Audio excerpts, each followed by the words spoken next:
أعوذ بالله من الشيطان الرجيم. قل هذه سبيلي أدعو إلى الله على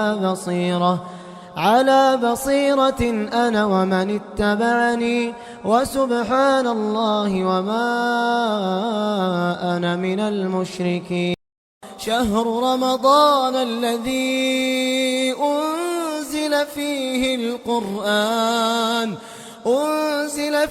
القرآن هدى للناس وبينات من الهدى والفرقان. السلام عليكم ورحمة الله وبركاته.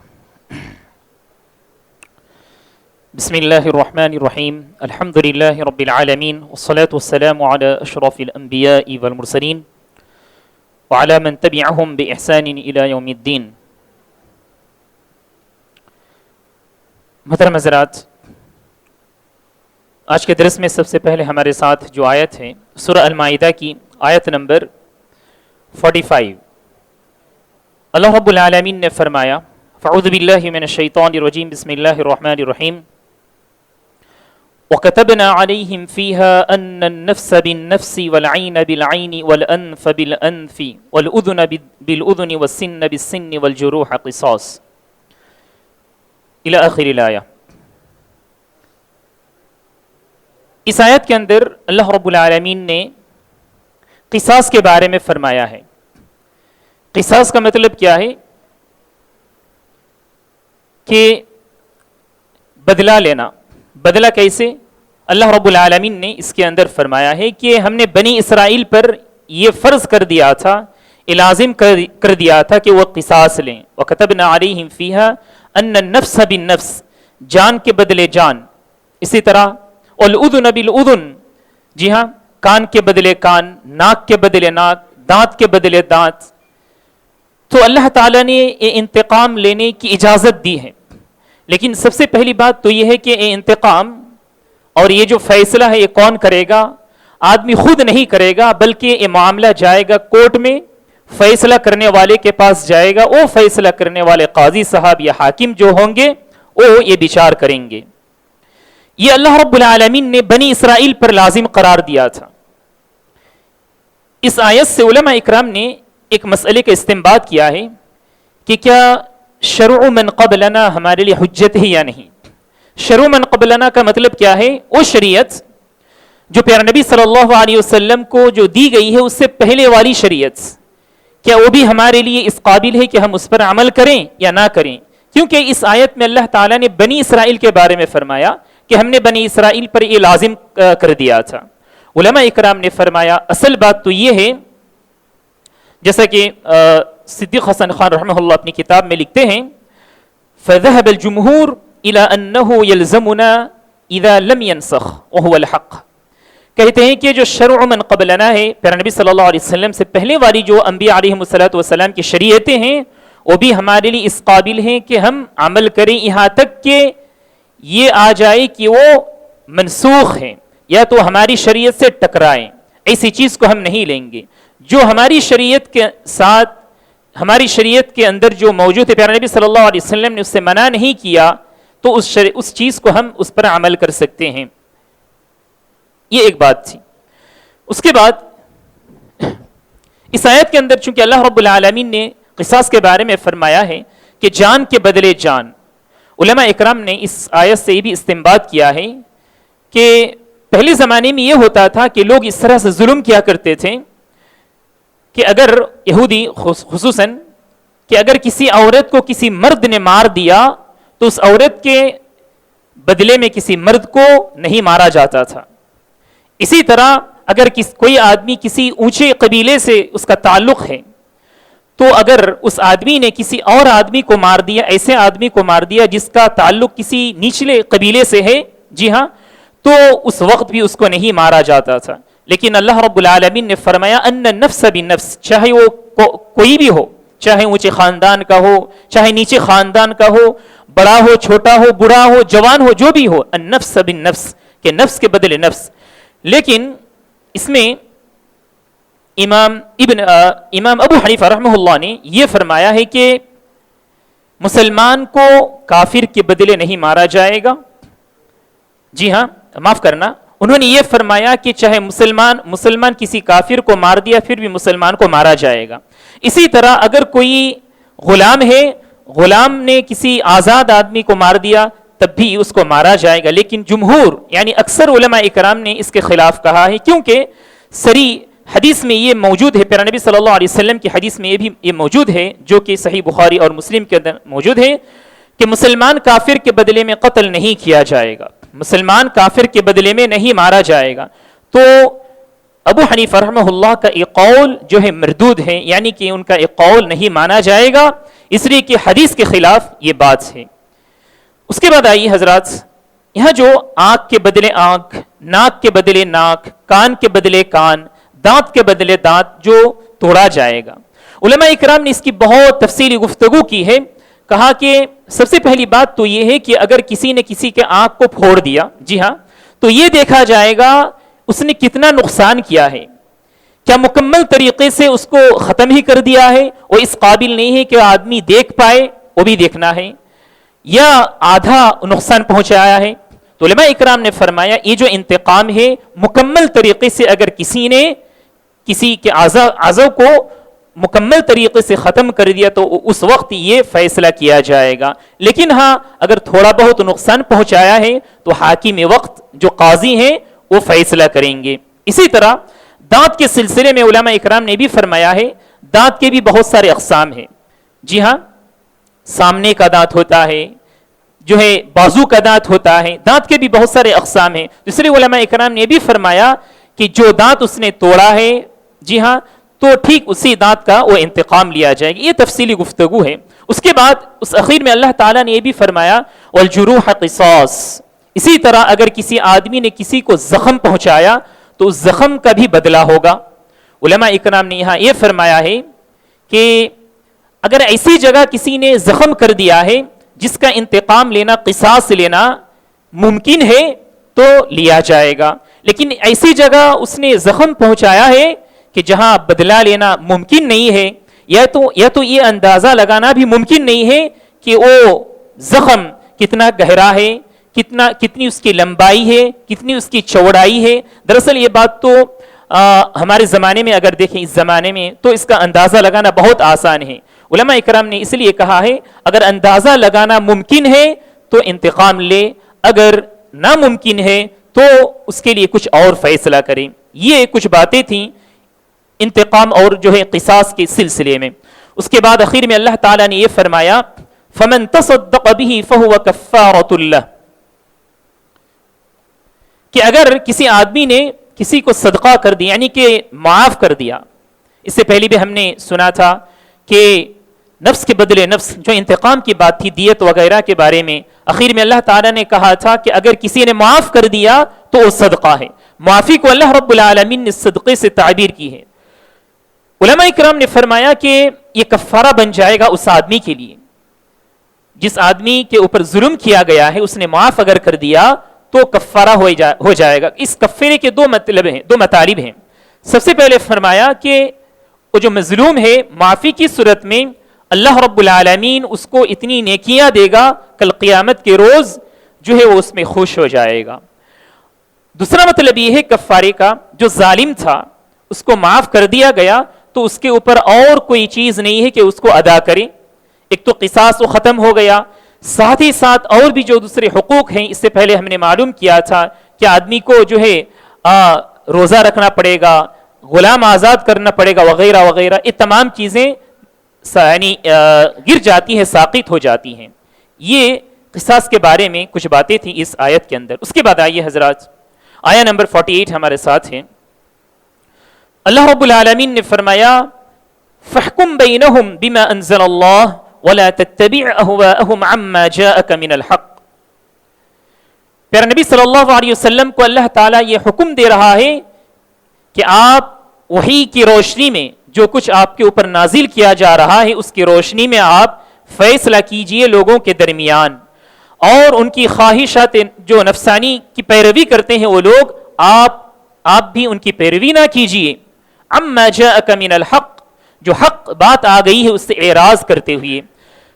دراصل یہ بات اس سے پہلی جو آیت تھی آیا نمبر 42، اس کے اندر اللہ رب العالمین نے پیارے نبی صلی اللہ علیہ وسلم کو اختیار دیا تھا کہ آپ چاہیں تو یہ جو یہود اور نصارہ آپ کے پاس فیصلہ لے کر آتے ہیں، جو قضیہ لے کر آتے ہیں، ان کے درمیان آپ فیصلہ کریں یا تو فیصلہ نہ کریں، ان کو چھوڑ دیں. لیکن اس کے بعد اللہ تعالیٰ نے فرمایا اگر کوئی آپ کے پاس فیصلہ کا مطالبہ کرتا ہے آ کر تو آپ فیصلہ کیجئے وہی کی روشنی میں جو آپ کے اوپر اللہ رب العالمین نے نازل کیا ہے. علماء اکرام نے اس آیت کو سامنے رکھ کر فرمایا کہ جب بھی کوئی آدمی فیصلہ کرتا ہے تو اس کو چاہیے کہ فیصلہ قرآن و حدیث کی روشنی میں کرے، دین کی روشنی میں کرے اور حق کے ساتھ جو ہے منصفانہ طور پر وہ فیصلہ کرے. یہ اللہ رب العالمین نے حکم دیا تھا. اس کے بعد آئیے ہمارے ساتھ اور ایک آیت ہے، آیا نمبر 87.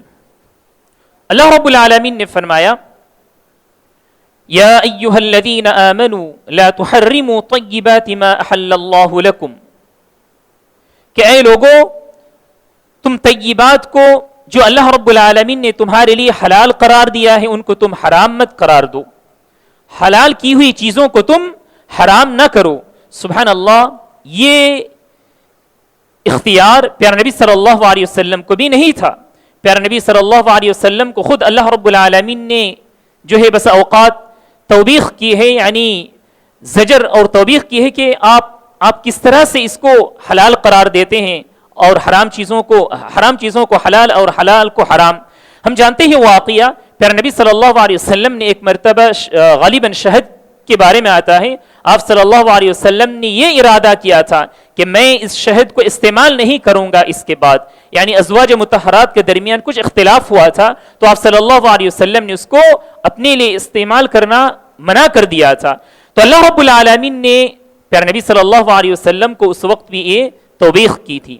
تو پتہ چلا کہ حلال چیز کو حرام قرار دینا اور حرام کو حلال قرار دینا اللہ کے علاوہ کسی کو اس کا حق نہیں ہے. محترم حاضرین، مفسرین نے فرمایا اس آیت کو سامنے رکھتے ہوئے کہ بسا اوقات آدمی یہ سوچتا ہے کہ میں زیادہ سے زیادہ عبادات کروں گا تو اس کے لیے میں فلاں چیزوں کو چھوڑ دوں گا، فلاں کھانے کی چیز میں اپنے اوپر ممنوع قرار دوں گا، فلاں پہننے کی چیز میں اپنے اوپر اس کو ناجائز قرار دوں گا. بہت سارے لوگ اس طرح سے کرتے ہیں لیکن یہ بات بالکل غلط ہے.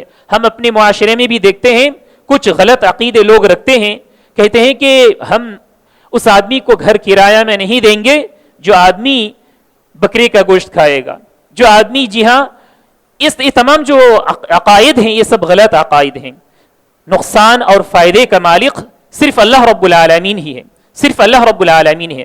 تو پیارے نبی صلی اللہ علیہ وسلم کے پاس کچھ صحابہ آتے تھے، آ کر کہتے تھے اللہ کے رسول ہم فلاں چیز استعمال نہیں کرنا چاہتے ہیں. ترمذی کے اندر ایک حدیث ہے، پیارے نبی صلی اللہ علیہ وسلم کے پاس ایک صحابی آتے ہیں اور کہتے ہیں اللہ کے رسول میں جب گوشت کا استعمال کرتا ہوں، گوشت کھاتا ہوں، اس وقت یہ ہوتا ہے کہ میری نفسانی خواہشات بڑھ جاتی ہے، تو میں یہ چاہتا ہوں کہ اس کو اپنے اوپر حرام قرار دوں.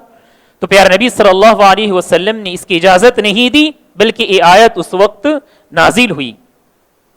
اس کے بعد اسی طرح سے ہم وہ واقعہ بھی جانتے ہیں، صحیحین میں موجود ہے، بخاری اور مسلم کے اندر چند صحابہ رضوان اللہ علیہ مجمعین پیارے نبی صلی اللہ علیہ وسلم کے گھر کے پاس آ کر اکٹھا ہوتے ہیں. امہات المؤمنین سے پوچھتے ہیں کہ پیارے نبی صلی اللہ علیہ وسلم کے جو پرسنل نیک اعمال ہیں وہ کیا کیا ہیں ہمیں بتائیں. پیارے نبی صلی اللہ علیہ وسلم کے بارے میں ازواج مطہرات کہتی ہیں اور اس کے بعد یہ صحابہ نے یہ اظہار کیا کہ ہم جو ہے کہ ان میں سے کسی نے کہا کہ رات بھر سوئیں گے نہیں، عبادات ہی میں وقت گزاریں گے. کسی نے کہا کہ ہم گوشت نہیں کھائیں گے، گوشت میں ہاتھ نہیں لگائیں گے. کسی نے کہا کہ ہم بستر پر پیٹھ نہیں لگائیں گے، یعنی کہ عبادات میں گزار دیں گے. کسی نے کہا کہ ہم روزہ ہی رکھیں گے.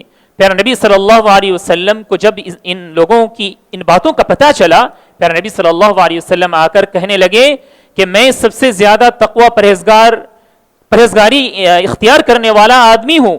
میں گوشت بھی کھاتا ہوں، نکاح بھی کرتا ہوں، سوتا بھی ہوں اور میں روزہ بھی رکھتا ہوں، افطاری بھی کرتا ہوں. تو سبحان اللہ، پیارے نبی صلی اللہ علیہ وسلم نے اس کے اخیر میں کہا کہ جو آدمی میری سنت سے اعراض کرتا ہے، میری سنت سے رخ پھیر لیتا ہے، وہ ہم میں سے نہیں ہے۔ تو پتہ چلا کہ پیارے نبی صلی اللہ علیہ وسلم نے ہمیں جو طریقہ دے کر گئے ہیں آپ صلی اللہ علیہ وسلم، اس سے کوئی آدمی آگے بڑھنے کی کوشش نہ کرے، چاہے زہد و تقوی ہی میں کیوں نہ ہو۔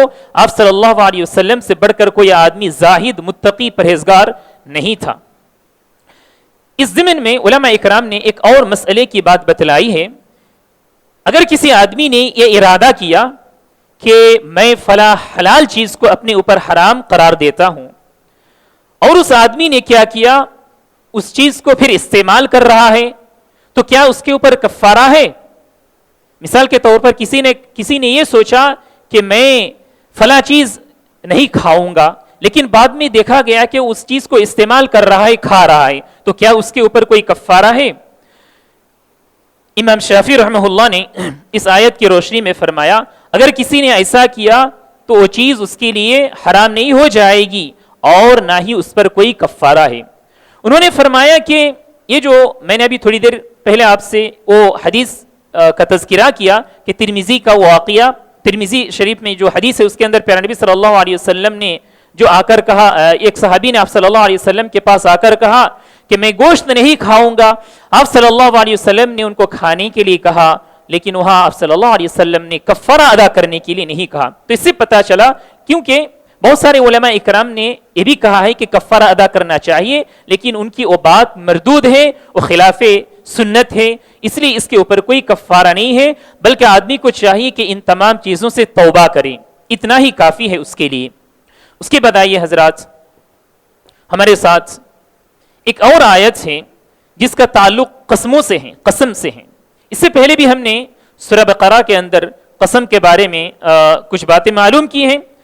آیا نمبر 89 ہے، اللہ رب العالمین نے فرمایا، لا یؤاخذکم اللہ باللغو فی ایمانکم ولکن یؤاخذکم بما عقدتم الایمان، کہ لوگوں تمہارے اوپر مواخذہ نہیں کیا جائے گا تمہارے لغو قسموں کے اوپر، قسموں کی وجہ سے، لیکن ہاں جن قسموں کا تعلق تمہارے دل سے ہے ان قسموں کے توڑنے پر مواخذہ کیا جائے گا۔ علماء اکرام نے قسموں کی 3 قسمیں بتلائی ہیں، قسموں کی 3 قسمیں بتلائی ہیں۔ سب سے پہلے کہا کہ لغو، اور ایک ہے قسم غموس، اور ایک ہے قسم معقدہ۔ آئیے ہم سمجھتے ہیں۔ اس سے پہلے ہم نے سورہ بقرہ کے اندر قسمیں جو ہے لغو اس کے بارے میں سمجھا ہے، یعنی کہ بیکار آدمی باتوں بات میں قسم کھایا کرتا ہے، اس کا تعلق اس کے دل سے نہیں ہوتا ہے، بس ایسا ہی کہتا ہے۔ یعنی بہت سارے علاقے میں آپ دیکھیں گے کہ بہت ہی زیادہ وہ لوگ قسمیں کھایا کرتے، اللہ کی قسم، خدا کی قسم، باتوں بات میں ایسا ہی کہا کرتے ہیں، لیکن اس قسم کا تعلق ان کی نیت سے اور ان کے دل سے نہیں ہوتا ہے۔ اس کے باوجود اللہ رب العالمین نے یہ بھی کہا ہے وَاحْفَظُوا أَيْمَانَكُمْ، تم اپنی قسموں کی حفاظت کیا کرو۔ تو اس لیے باتوں بات میں بھی زیادہ سے زیادہ قسمیں کھانا یہ غلط عادت ہے، اس سے آدمی کو اجتناب کرنا چاہیے، دور رہنا چاہیے۔ تو ایسی قسم کا کوئی تعلق نہیں ہے اور اس کا کوئی کفارہ بھی نہیں ہے۔ اس کے بعد آئیے قسم غموس۔ قسم غموس کس کو کہا جاتا ہے کہ آدمی قسم تو کھاتا ہے، سیریسلی قسم کھاتا ہے وہ، لیکن سامنے والے کو دھوکہ دینے کے لیے قسم کھاتا ہے، جھوٹی قسمیں کھایا کرتا ہے۔ تو کہا کہ اگر کسی آدمی نے ایسی قسمیں کھائی تو وہ آدمی گنہگار ہوگا، کیونکہ یہ کبیرہ گناہوں میں سے ہے، جھوٹی قسمیں کھانا کبائر میں سے ہے، وہ آدمی گنہگار ہوگا، لیکن اس آدمی کے اوپر کوئی کفارہ نہیں ہوگا، اس آدمی کے اوپر کوئی کفارہ نہیں ہوگا۔ اب آئیے تیسری قسم جو ہے قسم کی ہے، وہ ہے معقدہ۔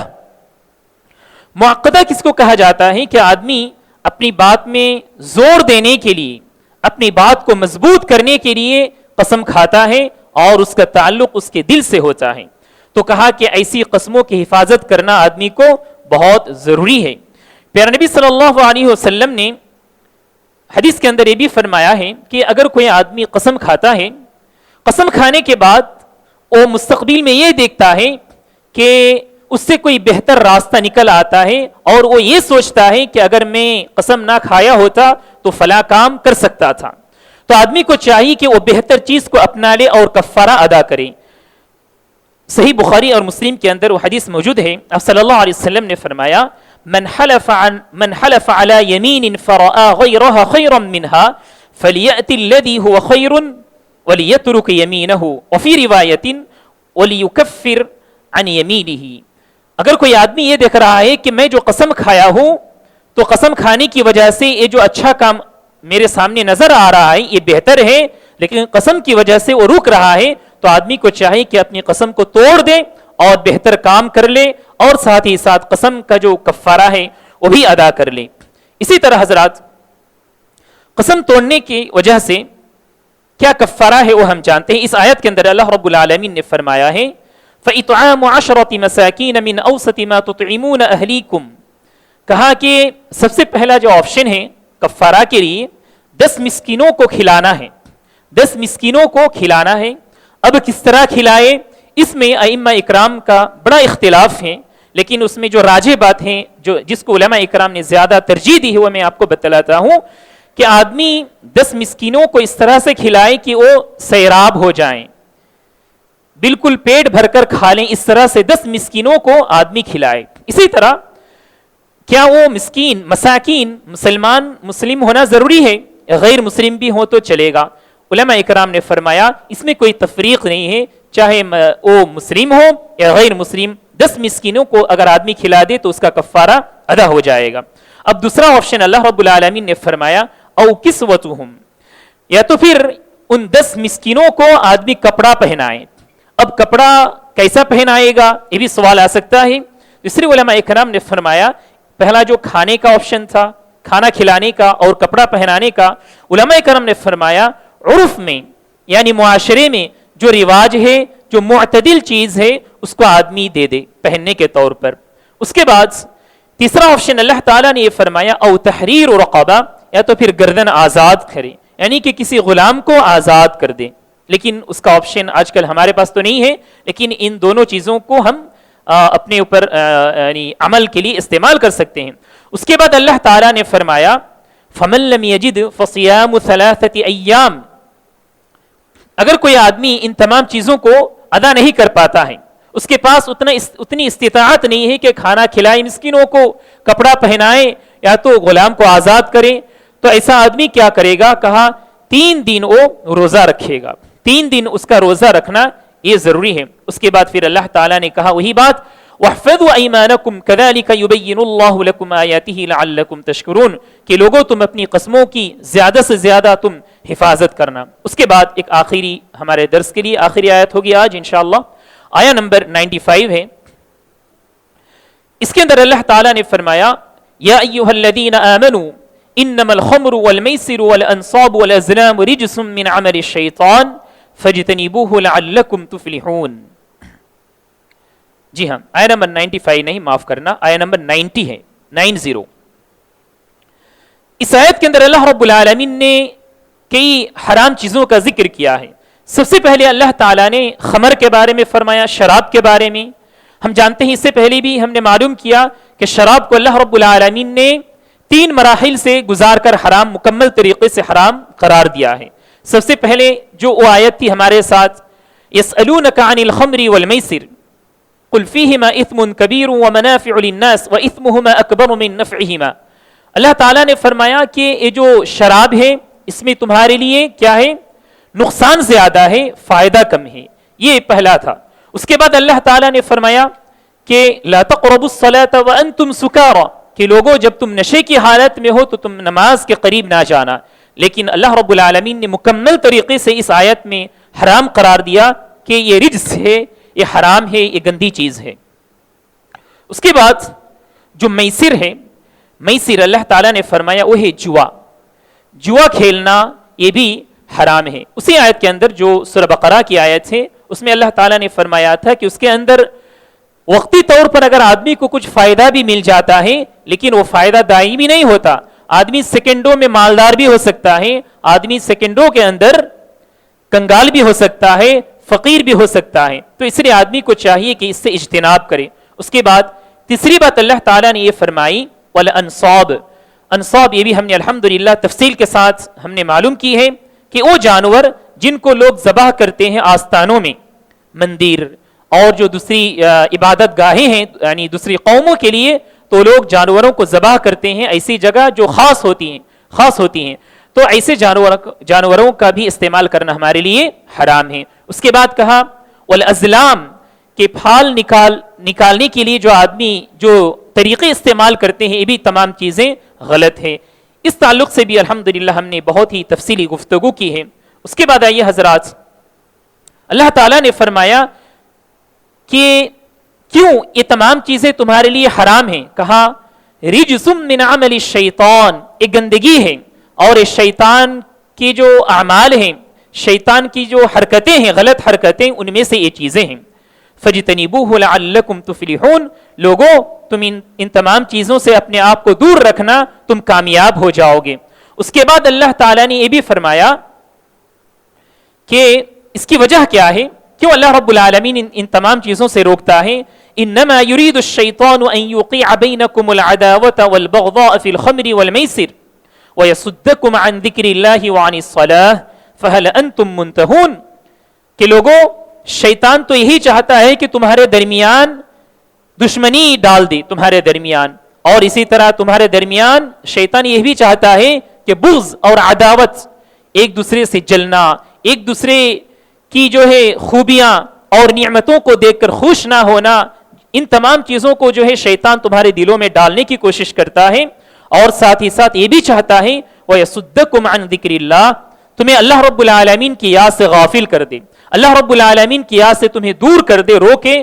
اور یہ بھی چاہتا ہے کہ تمہیں نمازوں سے اللہ رب العالمین کی جو خاص عبادت ہے نماز، اس سے بھی تمہیں دور رکھے. ان تمام چیزوں کی طرف شیطان آدمی کو ڈالنا چاہتا ہے، ان تمام خرابیوں میں ڈالنا چاہتا ہے.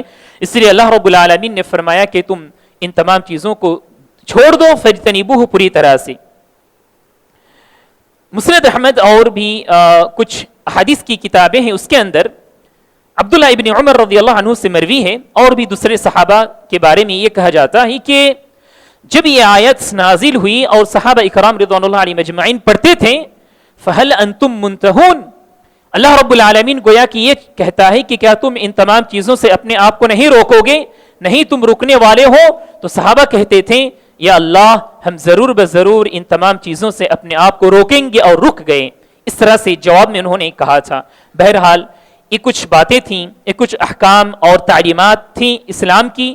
ہم تمام کو چاہیے کہ ہم خود ان پر عمل کریں، اور جو ہمارے دوست و احباب ہیں، قریبی رشتہ دار ہیں، انہیں بھی ہم ان تمام جو ہے بھلی تعلیمات کی طرف، بہترین تعلیمات کی طرف انہیں بھی دعوت دیں. اللہ رب العالمین ہم تمام کو اس کی توفیق دے. آمین. وجزاکم اللہ خیرا. سبحانک اللہم بحمدک، اشہد ان لا الہ الا انت استغفرک و اتوب الیک. السلام علیکم ورحمۃ اللہ وبرکاتہ.